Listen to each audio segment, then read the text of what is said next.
প্রয়াত মহারাষ্ট্রের উপমুখ্যমন্ত্রী অজিত পাওয়ার। জানা গিয়েছে ক্র্যাশ ল্যান্ডিং এর জেরে বিমানে বিস্ফোরণ হয়, তাতেই অজিত পাওয়ার সহ বিমানে থাকা 6 জন যাত্রীর মৃত্যু হয়। আকাশপথে যাতায়াত আজ আধুনিক জীবনের অবিচ্ছেদ্য অংশ। প্রতিদিন হাজার হাজার বিমান নিরাপদে আকাশে উড়ছে এবং নির্দিষ্ট গন্তব্যে অবতরণ করছে।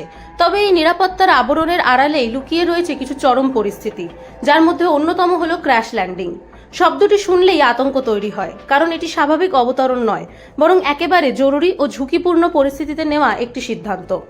আকাশপথে যাতায়াত যত আধুনিক হচ্ছে, ততই আলোচনায় আসছে একটি শব্দ, ক্র্যাশ ল্যান্ডিং।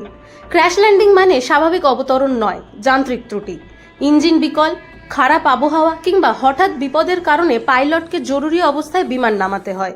এই ধরনের অবতরণে বিমান ক্ষতিগ্রস্ত হতে পারে, আগুন ধরতে পারে, এমনকি প্রাণহানিও ঘটতে পারে। ইঞ্জিন ফেল, পাখির ধাক্কা বা জ্বালানির সমস্যাই এর প্রধান কারণ। অনেকেই একে এমার্জেন্সি ল্যান্ডিং এর সঙ্গে গুলিয়ে ফেলেন, কিন্তু এমার্জেন্সি ল্যান্ডিং তুলনামূলকভাবে নিয়ন্ত্রিত, আর ক্র্যাশ ল্যান্ডিং অনেক বেশি ঝুঁকিপূর্ণ। এই সময় যাত্রীদের সিট বেল্ট বেঁধে রাখা এবং ক্রুদের নির্দেশ মানাই সবচেয়ে গুরুত্বপূর্ণ। आ गए तब बाद में उसको उसमें आजीदाता था, ये हमारे लिए बहुत शौक की बात में है, नहीं सकते हम बात में ऐसा। लेकिन हमने देखा है कि पायलट ने भी ट्राई किया होगा कि लैंडिंग करने का, लेकिन लैंडिंग हुआ नहीं है वाली घटना है, हुआ नहीं है। ये बहुत शौक वाली घटना है।